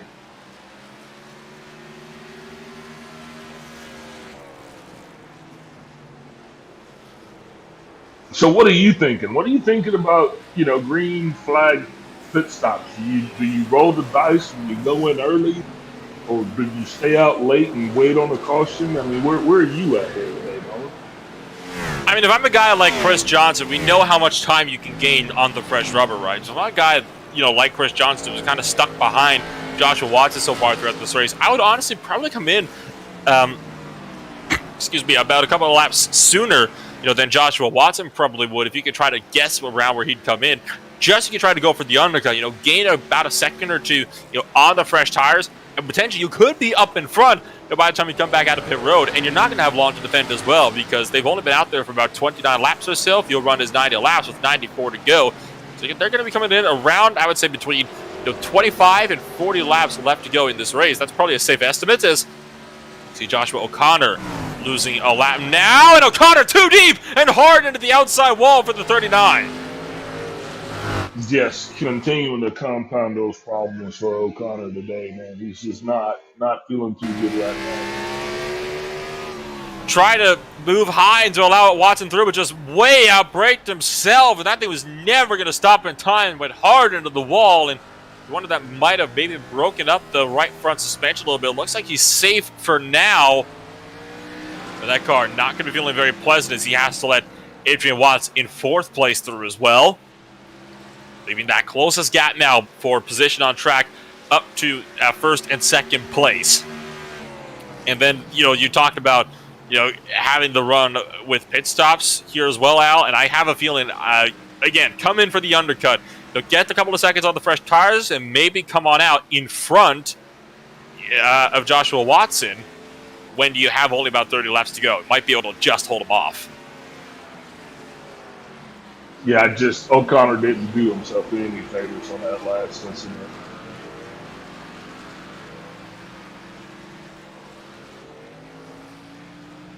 This is definitely going to turn out to be the battle of the finish. If you can keep your car off the wall, you might be the guy that beats them all. 90 laps remaining now in this race, and that basically makes it official. From here to the end of this race, if you come down, you will be able to make it to the end on fuel. It's definitely a huge plus for these guys. And you take a look at some of the race stats throughout the course of this race, and I mean, 3 cautions so far for a total of 15 laps, 2 of them for stages, only 1 of them for an actual spin, and that was way back on lap 21 of this race. Definitely a huge contrast compared to how the Thursday night race went. We had about 13 cautions, maybe even, it was actually probably about 14, 15 cautions, by this point in time, and the race had already gone on for about a half hour longer than this night has just to be able to get to this point. I mean, this race has just flown by, and the clean racing, I think, has definitely had a huge hand to say in that. Yeah, we want to thank everybody for coming out here tonight and giving us your support. The ISCA, they're trying to get this thing going on Saturday nights, and bigger fields, bigger audiences. I think this is going to grow up to be a very competitive series. We've already seen some larger fields earlier in the season. When you look back to Texas Motor Speedway, we had an 18-car field there. That's the biggest one we've had so far, and of course, I believe they are still actually openly recruiting for the Saturday Night Cup Series as well. So if that's something I think you might be interested in, try to get in touch with Kenny Powell either here on Facebook or potentially over on iRacing. I'm sure he will love to get you all signed up here for this Tucson Sounder Cup Series running on a Saturday night with us. And it has been a good season so far. Some smaller grid sizes, but overall some actually pretty good races, all things considered. Looks like we got Watson having trouble, and he's into the wall there. And that's going to bring out the caution. Oh. Gets nailed by Jay Hone, and Brian Watson brings out another yellow flag. He brought out the first one way back on the opening laps of this race and brings out the second one with under 9 laps to go, and this time he's going to call it quits. A bad run, though, for Brian Watson. That is just unfortunate. Take a look at this one here. Coming around through 3 and 4. I think he's going to get just a little bit loose on exit. He spins on the tires, goes down. He gets into the gravel there down the bottom where the sand is and the dust, so he kicks it up when his wheels are in the dirt, loses the back end, goes hard to the inside wall, and then Jay Hone just had nowhere to go, runs him over from the outside line. Hone just can't be happy with that contact. Once again, Watson loses it, and Hone just gets collected up in it. Just unfortunate, but that's going to change the pit strategy, which is going to alter the race ending. And the top 4 all down to pit road. Flores is also in. Joshua O'Connor has stayed out to take his lap back. And so Joshua Watson leads them off. Johnson second, Powell third, Watts fourth. for the top 4 in this race. Caution number 4 on the night. And A quick step away.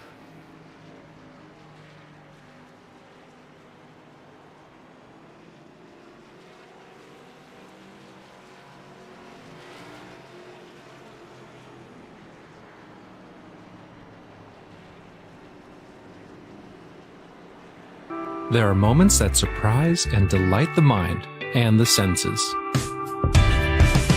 Introducing Sound Art, the world's first truly customizable, concealed, flat panel art speaker system. A revolutionary combination of incredible sound delivered from your most meaningful pictures. When art and technology intersect, there is a seamless blend of creativity and function. Come alive in the streetlight, pulling at the stars in the moonlight. Every time I feel you close. With Sound Art, anyone can print their own artwork or pick from numerous licensed artwork that we have. The possibilities are limitless. Enjoy beautiful and amazing sound throughout your home. The entire surface of your artwork generates incredibly robust sound. Your art never sounded so good.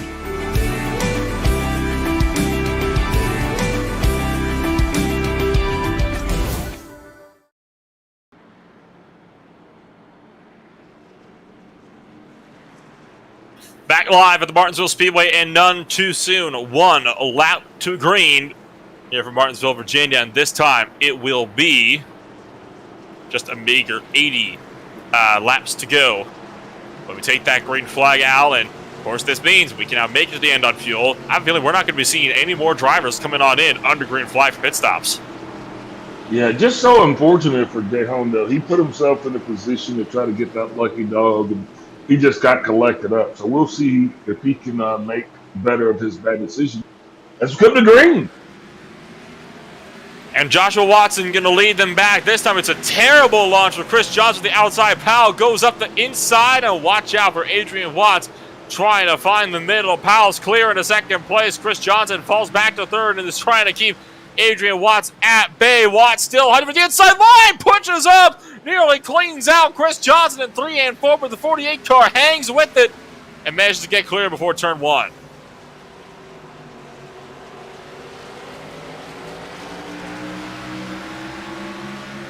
And all this means that already Joshua Watson has pulled out a 6.5 gap over second place here, Allen. This is bad news for guys like Chris Johnson who are looking so fast, being the only competition for him. Got to be on these restarts, and unfortunately, Chris Johnson caught napping on the restart. You know, but there's still plenty of racing left. I do have to believe that although we're safe on fuel, it's going to be interesting to see what happens as these guys catch up to the field. It's going to be traffic to contend with, and guys are going to smack the wall. So let's see what happens. 75 laps left to go. So little time for things to happen in this race, and yet it can be so much time as well. I mean, the lap times can just fall away from you quickly here. I mean, you talk about how fast these laps can tick by. You can think you're probably going to be good one moment, and then the next, you all of a sudden realize you don't have any time left at all because, 30 laps is just blitzed right past you. And that's when you start to get a little bit more desperate. You start to push that car just that little bit harder to try to make up moves. And that is, of course, where mistakes start to come into play. Yeah, so it's gonna be interesting to see if the patience pays out, or if drivers are gonna get antsy and try to close that distance, because you got to believe at this point of the race, as those gaps get bigger and bigger, your chances are going to get smaller and smaller. So drivers aren't going to be able to just sit back and just race. I think they're going to have to stay on it, stay aggressive, and try to keep those lap times way more consistent.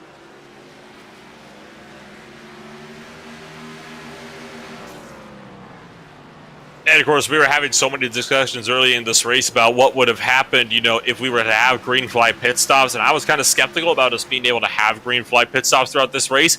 It was looking for a moment like we actually would be able to. I mean, the field was nice and spread apart, just as it had been in stage number 2. But then, of course, that latest crash by Brian Watson, of course, put us back under this caution flag. And that allowed for these guys come on down just inside of 90 laps to go, which was honestly perfect for them because it meant that the strategy suddenly became that much easier. Come in now and you can just push it as hard as you want to the end. Yeah, you really gotta feel for the Watson camp. These guys, they basically essentially cause no problems.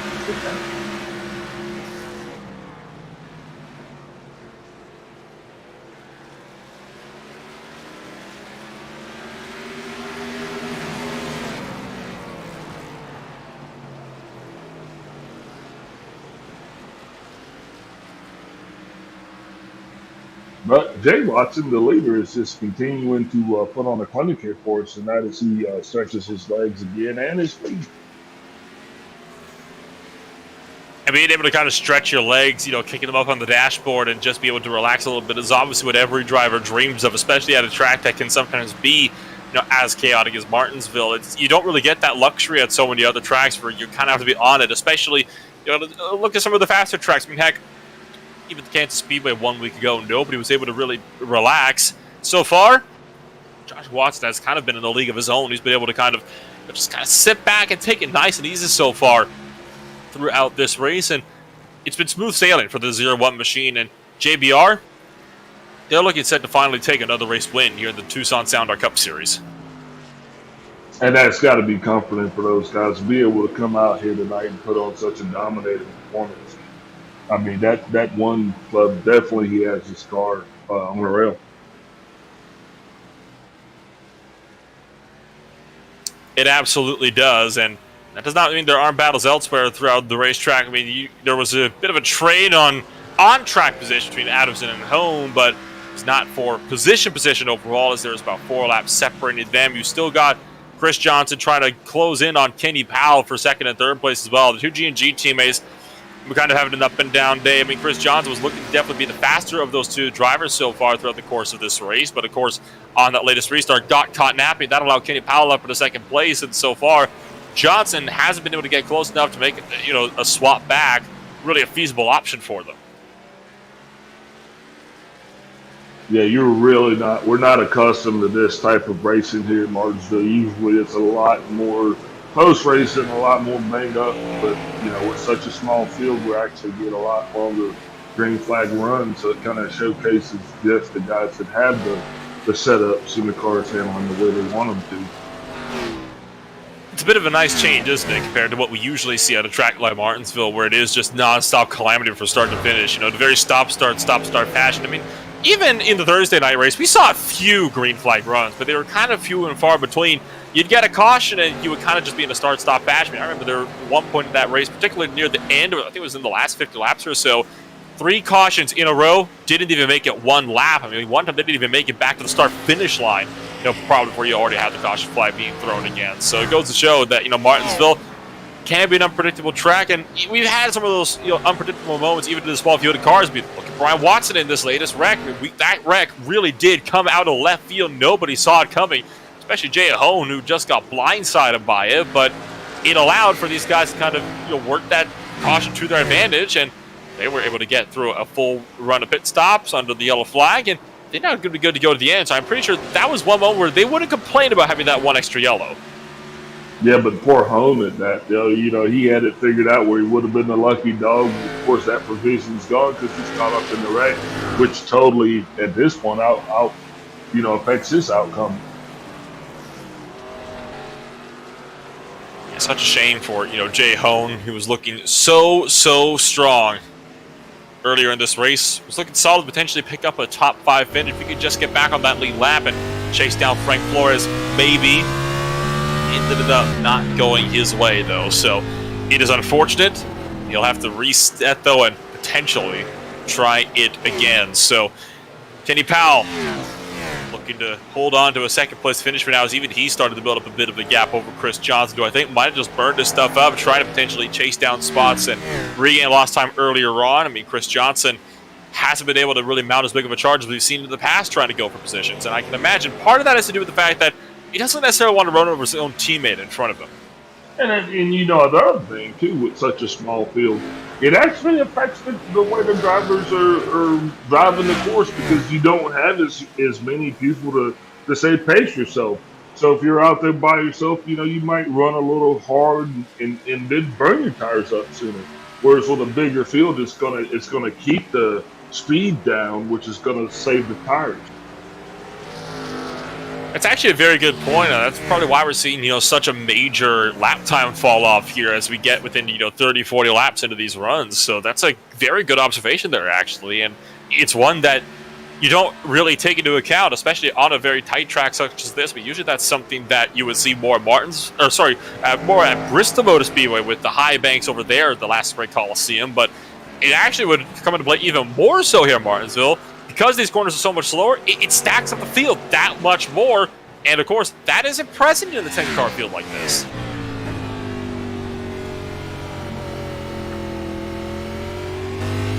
Which is really going to make this last 50 laps with no kind of impact. I remember on the Thursday race, Brian Britton and I were having a bit of a discussion about whether you wanted to come on down to get fresh tires instead of, more fuel. Overall, we never really got to see that strategy ever play out, but we thought maybe the fuel would not have as big of an impact as the tires would. What's your thoughts on that one? On this track particularly, my thoughts are the lighter the car gets, the more fuel you burn, it's definitely going to affect the handle. So, me personally, I think tires and fuel kind of go hand in hand. Because those long runs where the tank is empty, the car kind of gets a little bit looser on the ass end. That's just my opinion. And the yellow flag flies once again. It's Joshua O'Connor, a driver who's been so strong so far to bring this latest yellow flag out. The 39 car having some problems all by his lonesome through actually just down the back straightaway this time around. The first crash actually take place on the back stretch. Take another look at this one here. Again, by himself, spins up the back wheels and pancakes the inside wall and sends that 59 car or the 39 car, for a bit of a slide. And O'Connor, going to have more damage.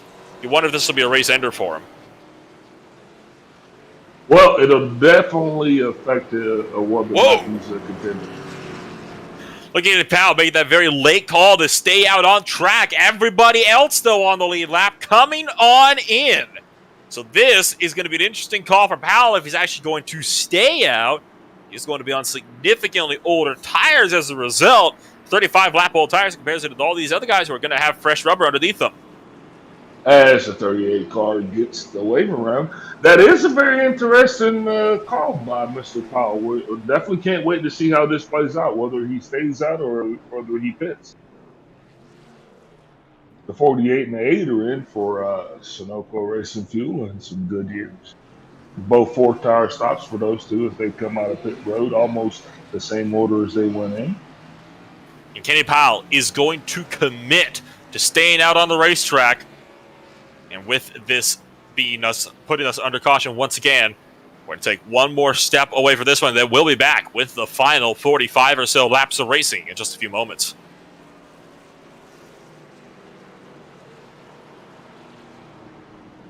There are moments that surprise and delight the mind and the senses. Introducing Sound Art, the world's first truly customizable, concealed, flat panel art speaker system. A revolutionary combination of incredible sound delivered from your most meaningful pictures. When art and technology intersect, there is a seamless blend of creativity and function. Come alive in the streetlight, pulling at the stars in the moonlight. Every time I feel you close. With Sound Art, anyone can print their own artwork or pick from numerous licensed artwork that we have. The possibilities are limitless. Enjoy beautiful and amazing sound throughout your home. The entire surface of your artwork generates incredibly robust sound. Your art never sounded so good.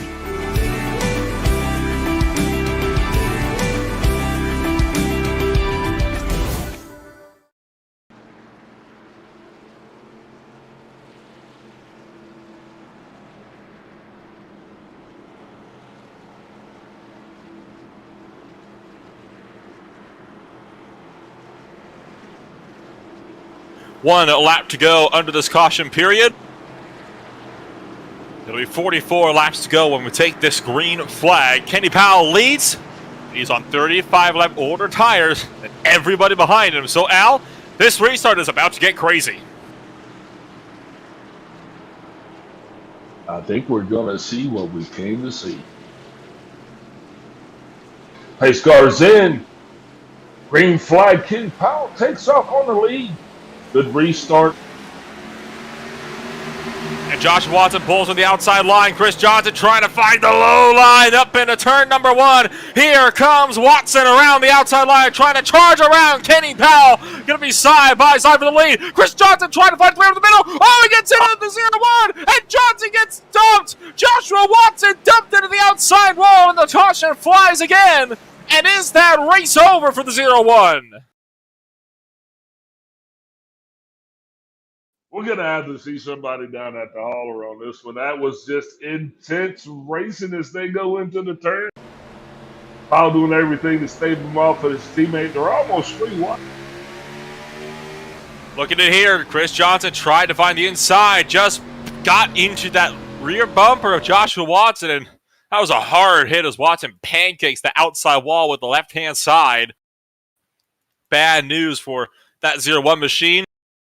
Was looking so good for a race win. Maybe not so much anymore. Yeah, Joshua Watson definitely not going to be happy about that contact.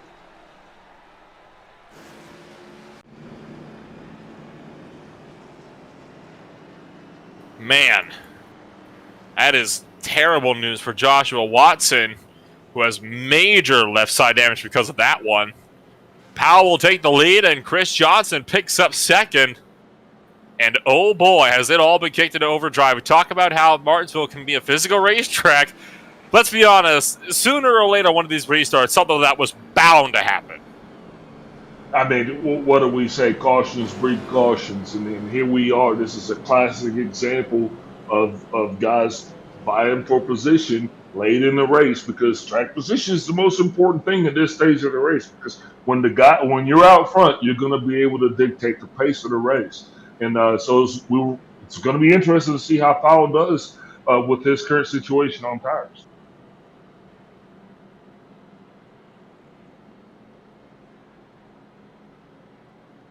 And will we go green flag race this time by, as O'Connor is into the lane, no doubt to fix up some more damage on his 39 machine.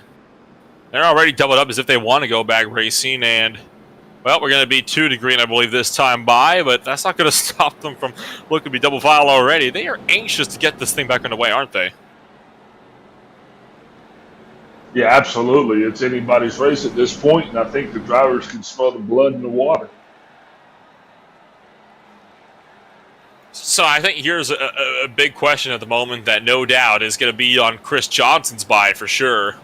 If Josh Watson gets back up to you, how merciful, I think, shall we say, will he be at trying to get back past the 48 car? Do you think he's going to show him some courtesy, or do you think he's going to try to maybe repay the favor?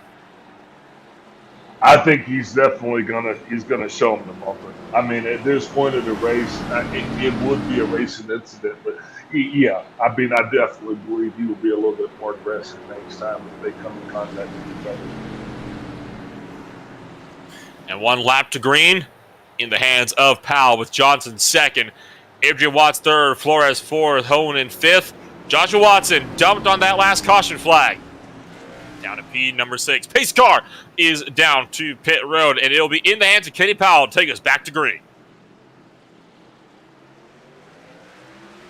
Kenny Powell got a good launch off the start. Good launch indeed for Kenny Powell, but Adrian Watts trying to find the inside line. Oh my gosh, it's happened already! Johnson gets sideways, Johnson saves it, Adrian Watts musts his way past the P2. Redemption for his own teammate, going right back at it. That puts Chris Johnson now under 5 from Jay Hone. Don't look now, but Joshua Watson has closed on up. He is down the inside of Jay Hone at the moment into turn number 1. And now there's nothing standing between Chris Johnson and Joshua Watson, with Adrian Watts potentially going to be able to maybe back Chris Johnson up into the clutches of Joshua Watson. So it is currently Chris Johnson in a JBR sandwich, not where he wants or needs to be at the moment. And this could get crazy, as behind them, The battle is on for 5th and 6th place. Frank Flores making the pass up on Jay Hone. This is now finally 4th position. Jay Hone's got back on the lead lap, and he's trying to find the outside line, trying to get around Frank Flores, but it's not going to happen. All of the notional snowplows are installed on the front of these cars. As we go into these last laps, it's going to get very exciting. And Chris Johnson again is set to use the chrome horn on Adrian Watts, looking to give it the bumper to the 0 way it is. They cross start finish once again with well under 50 laps to go at this point. Joshua Watson has not been able to close up as much as I think he would like. And that means that Adrian Watts is on his lonesome trying to go for the race lead. Look for the inside on Kenny Powell that time by up into turn 3. But he's got to worry a lot more, I would think, about Chris Johnson just in behind. Watts again looks for it, but too far back for the send. Kenny Powell cannot be comfortable at this point with his tires. He's got the 8 car all over his bumpers. He makes the move on the inside. Adrian Watts trying to gun for the race lead. Kenny Powell holding strong for the top side, but it's not going to happen. Adrian Watts almost clear for the race lead, and he is going to clear Powell way too wide in 1 and 2. Johnson goes through to P2, and Joshua Watson picks up 3rd.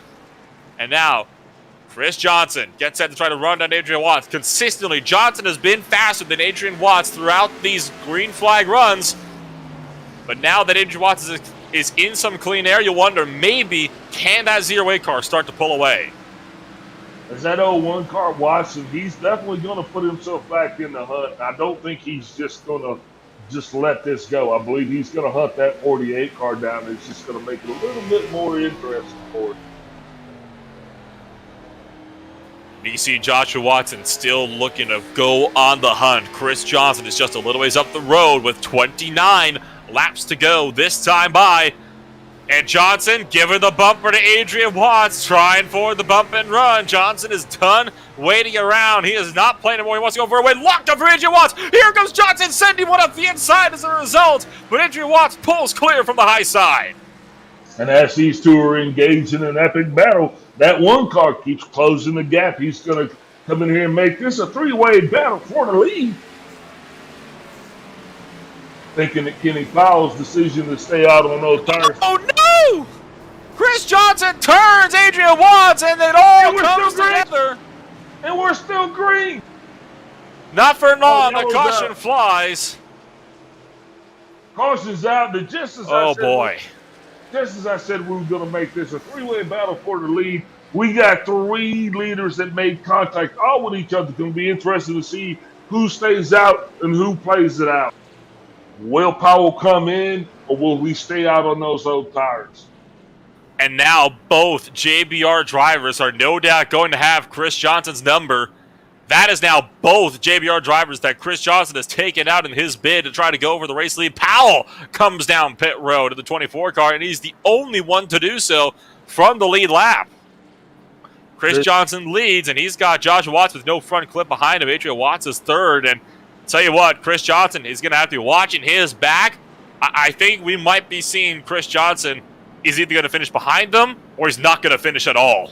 Now, we've seen Kenny Powell make this same move before where he's come in and he's got tires and he's taking it through for a stage win. I think the 24 car is going to put himself in a great position with 25 laps or so left to be a contender for the win. Plus, he didn't get caught up in that contact there, incidentally. 25 laps to go. So much action started to kick on off here, and Martinsville, you can always guarantee you'll be in for a wild finish. So under caution once again. It's like one more step away for a commercial break, and we'll be back for the restart.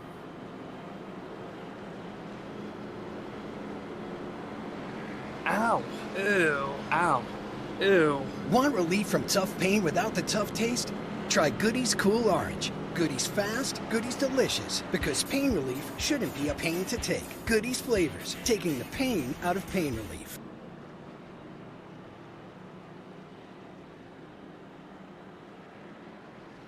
Still under this latest caution flag. Chris Johnson has made a couple of enemies tonight. He is in the race lead, but only because he has so far spun out both JBR drivers to get there. And those two JBR drivers, who are no doubt not pleased with him, are going to be starting in second and third just behind him. And this time, with Kenny Powell having coming down pit road out, Chris Johnson is not going to have a teammate to be able to work with him to potentially keep him safe. Yeah, definitely at this time of the year, he's definitely not getting any Christmas cards sent to him, and definitely no Facebook friend request. But I think Powell's putting himself in a pretty good position right here with 30 laps to go. 20 laps to go. He's got about 20 lap fresher tires than everybody else in the field so far. The only question I think for Powell is going to be, is that going to be enough to work his way back up through this race? There have been no caution shenanigans between Chris Johnson and the JBR drivers. Neither one of them have been going up there, as is common under these yellow flags, to kind of let him know that maybe they're not feeling happy with him. I wonder how clean they're going to be trying to get back past Johnson. I mean, Johnson, let's be honest, he's bullied his way to the front of this race. And I feel like it might be time for them to start standing up for themselves here. Yeah, I think everybody's going to have their elbows out of oh, you are off the green. Really early launch for Chris Johnson deeper in the field, and already you've got guys fanning out too wide in behind as Jay Hone locks up Powell up 2 spots already, up in the 4th place. And Chris Johnson just has to try to pull around, but it is Joshua Watson, the driver that has consistently been fastest on these longer runs. That is the first driver behind with nothing standing between himself and that back bumper of the 48. With 20 laps to go here at Martinsville, the 48 takes us on into the next lap. And Chris Johnson steadily pulling a gap 3/10 faster than Joshua Watson last time by. I wonder if the damage sustained in that latest wreck was too much for both drivers to be able to properly maintain to be able to go for another battle. But I think it's just enough for Paul with his fresh tires to actually make up some ground here, go past these two guys, and actually even get a shot at the win. And look at Kenny Powell. Yeah, Powell with a huge lunge back for 3rd place on Adrian Watson. Joshua Watson just up the road, going to be trying to keep Powell in behind. Watts falls back to 4th. Powell up to 3rd. Joshua Watson now in the sights of the 24.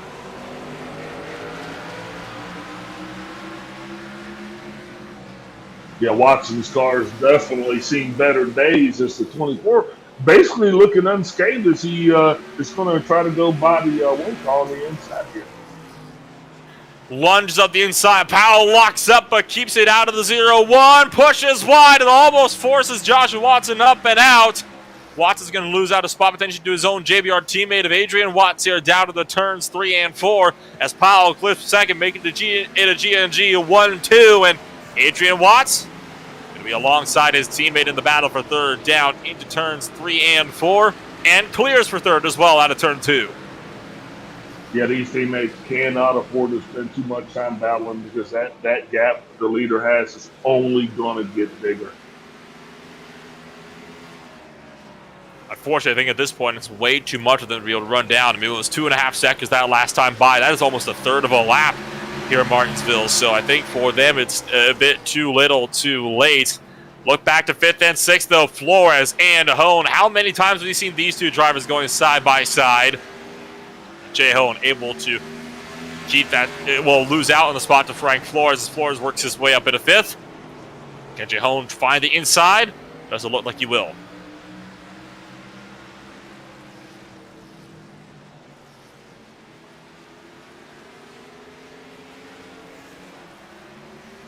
Yeah, Watson's just settling in. I think at this point his car is just, it is what it is for him. He's just going to try to at least finish on the lead lap.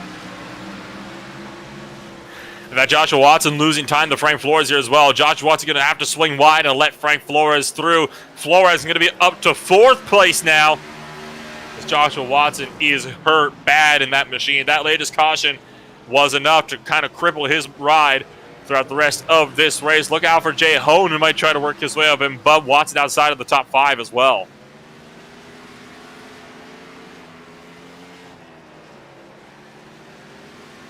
that is exactly what's going to happen as Jay Home goes through. Joshua Watson kind of let him have it around, and he's kind of just letting everybody by. I wonder if Josh Watson started to overheat just a little bit in that number 01 machine, which is why he'd be letting these guys through around the outside line, just so we try to maybe cool that car off a little bit more by going a bit slower. Yeah, his car has definitely seen better days. He's obviously off of race pace. But at this point, like I said, I believe he's just going to try to finish this thing and stay on the lead lap. The race for the lead is not over yet. 9 laps remaining, and Kenny Powell has started to reel in Chris Johnson just up the road.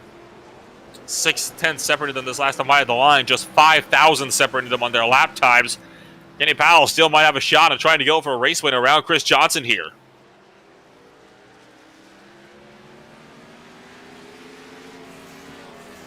As Powell continues to close the gap to the leader.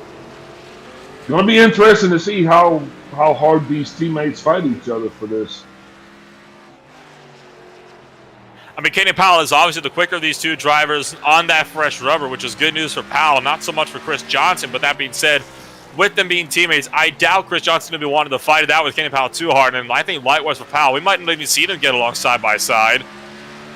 The gap closed down to about 3.5 tenths that last time by, but so far, I mean, Powell's been running this one very, very smoothly in his effort to try to just kind of keep him behind Chris Johnson, make sure he can finish this race clean. As we come to 5 to go. Powell drives a little harder on the inside. They're locked to that. And Joshua Watson taking it to pit road. A blown motor for the 01 sees him out of the race. And Joshua Watson, it has fallen apart, was looking for a race win in the 01 car, out of the race with the blown motor because of that calamity with Chris Johnson on the last with the rest that brought the last caution flag. Meanwhile, for Johnson, the battle still on as we come to 4 laps to go. Kenny Powell looking high and looking low, all over the back of Chris Johnson, trying to go for the lead. Oh, it gives the bumper to his own teammate, sends Chris Johnson wide, and Powell finds the low side with 4 to go. Yeah, so I guess that answers the question on whether or not these teammates are going to battle each other. And Powell makes the pass with 3 laps to go, giving the bumper to his G&G teammate, Chris Johnson, getting a little bit of his own medicine there. Powell's up into the lead of this race, and Chris Johnson might have to settle for second here. Well, Johnson really can't complain about the only car he hadn't hit was the race car, so as Powell takes this with 2 to go. Coming to 2 to go. 2 remaining, and Chris Johnson has been doing a good job so far trying to keep that car up at the top grouping. But Kenny Powell, I think, has done just a little bit better.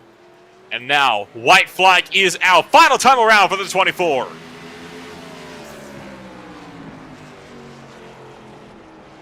And does Chris Johnson have anything for him? Powell runs a little bit wider. Out of 1 to 2. If Johnson's going to go to the lead, it has to be in 3 and 4. Trying to get close enough. Trying to go for the bumper, but goes too deep. And he runs wide. Powell exits turn 4. And he wins here for the Goodies 250 at the Martinsville Speedway. What a drive from the 24 machine. Chris Johnson to bring it home in second place. A dramatic end to this race for round number 7 of the Tucson Sound Art Cup Series with the Iverson Stock Car Association. And Powell is going to be set to burn it down on the front straightaway. Yes, your official race order. Kenny Powell takes the lead with the 48. Chris Johnson coming in second. Adrian Watson, the 08 car, comes in third. Frank Flores coming in fourth. That leaves Jay Hone down in 5th place with O'Connor in 6th, the last driver on the lead lap. Gary Adamson is in 7th place. Joshua Watson, what could have been a race win. The man got 1st place in qualifying, won both stages, but a crash in the final 30 laps. Season finished 6 laps down. Brian Watson is in 9th place with Paul Olson, a lonely 10th, 170 laps down. My word, though. Talk about drama here in this race. I mean, you could not get a more eventful final 30 laps in a 10-car field than that. Yeah, we might have been short on entry, but we definitely were not short on action. Kenny Powell still burning down, still celebrating out there. We will try to get a hold of some of the drivers out here in just a little while to be able to bring us on up and give us a little bit of a chat up here in the broadcast booth. And why don't we start with we'll go to a quick commercial here, and we'll be back when Kenny Powell is finished with his post-race celebrations.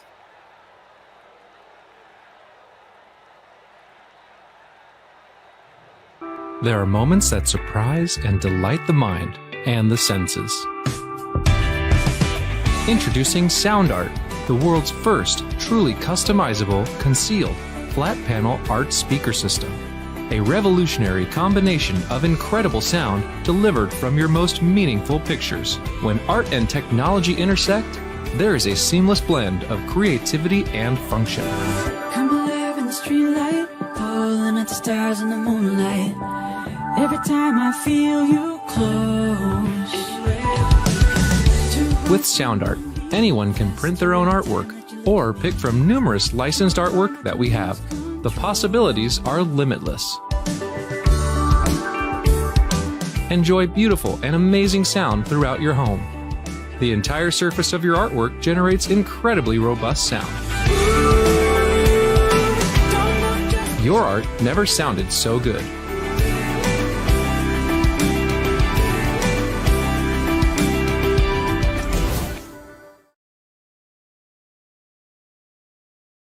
We are back here with the post-race show at the Martinsville Speedway, and what a crazy race for us. And we're going to start it off with Kenny Powell. And Kenny, an eventful end of the race to say the very least. And you remember how Matt Kenseth gained a lot of fans when he wrecked Joey Logano back in 2015. I feel like you gained a couple of fans, particularly in the JVR garage, when it got physical with you and Chris Johnson to get you that that victory here today.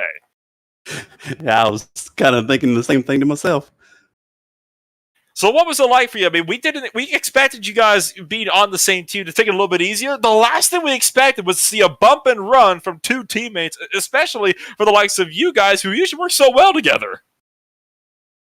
Yeah, that definitely was not a plan. I didn't mean to do the bump and run on him. I had enough tires to get by him. I think that was the difference, though, was just the difference in tires. He slowed up more than I expected right there in the bottom of the turn.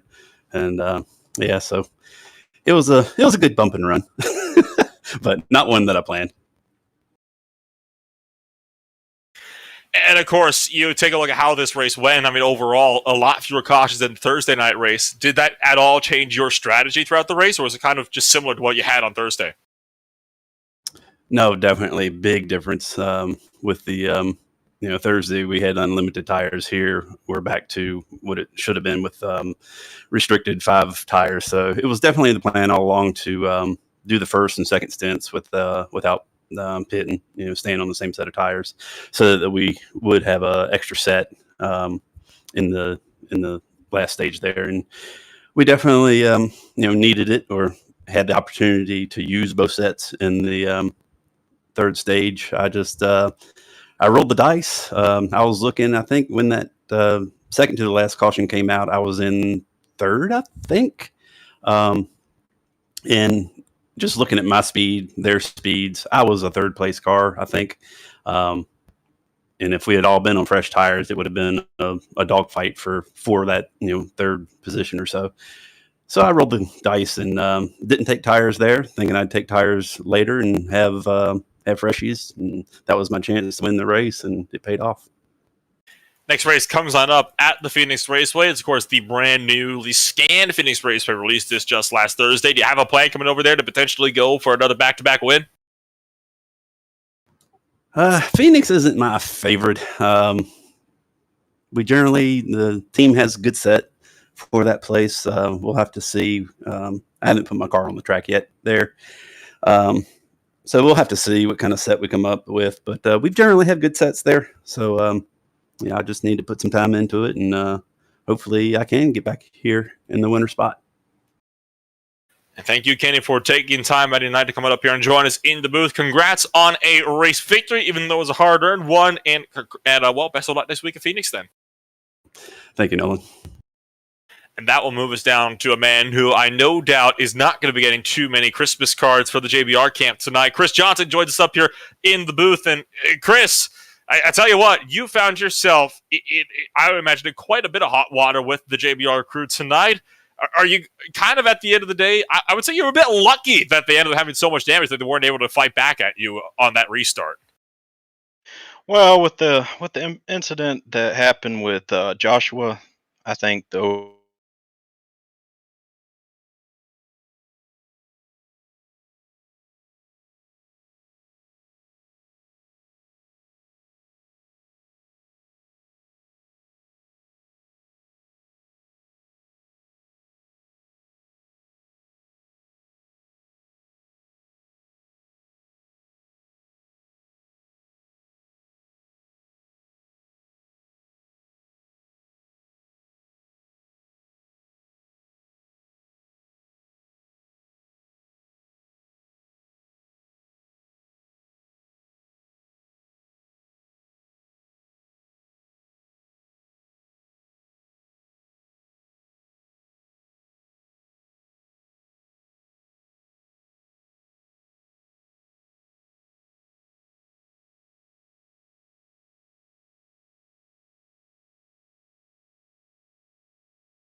From your perspective, usually we're used to seeing Martinsville having a bit of a caution fest, as we saw on Thursday. We usually don't get a lot of the longer green flag runs that we're seeing in this race tonight. Yeah, it was actually pretty good because, like I said, I know our cars were really good on the long run, so that's what we were hoping for, and so. And overall, we talked about this already with a couple of the drivers, but you got a brand new scan of Phoenix coming up in just 1 week's time. So what do you think is going to be the process for you coming over into the brand new scan? Move start finish line, potentially a new track service as well. Do you have any plans coming on up, or is it just going to be show up on race day, see what happens? I'm going to work on it all week and just try to find my rhythm, and that way I can stay up front. Of course, what you got to do, you got to put in the work, and hopefully you can have that be enough to stay up in front. And you never know, you might end yourself up on the top step of the podium in just 1 week's time. But for now, it's been a pleasure being able to join us. It's been a pleasure having you up here in the booth with us. Anybody you'd like to shout out for that 0-weight car? Just my JBR team. I'd say the 01, he was the car to beat tonight and had a little bad luck, but he did great. And we're going to bounce back, and hopefully both of us will be out front next week. And thank you, Adrian, for taking the time to join us up here in the broadcast booth. Congrats on a third place finish. Best of luck in 1 week's time over in Phoenix. Thank you. And well, Al, that is going to be all the drivers we have to talk with us here tonight. But I mean, Phoenix Raceway comes up next. It's a brand new scan. It's a new track surface. All that means it should be a bit more of an eventful race that we're used to seeing over at Phoenix Raceway in Arizona. Yeah, definitely looking forward to the race next week at Phoenix. Once again, Martinsville did not disappoint, and congrats to the winner. Great broadcast.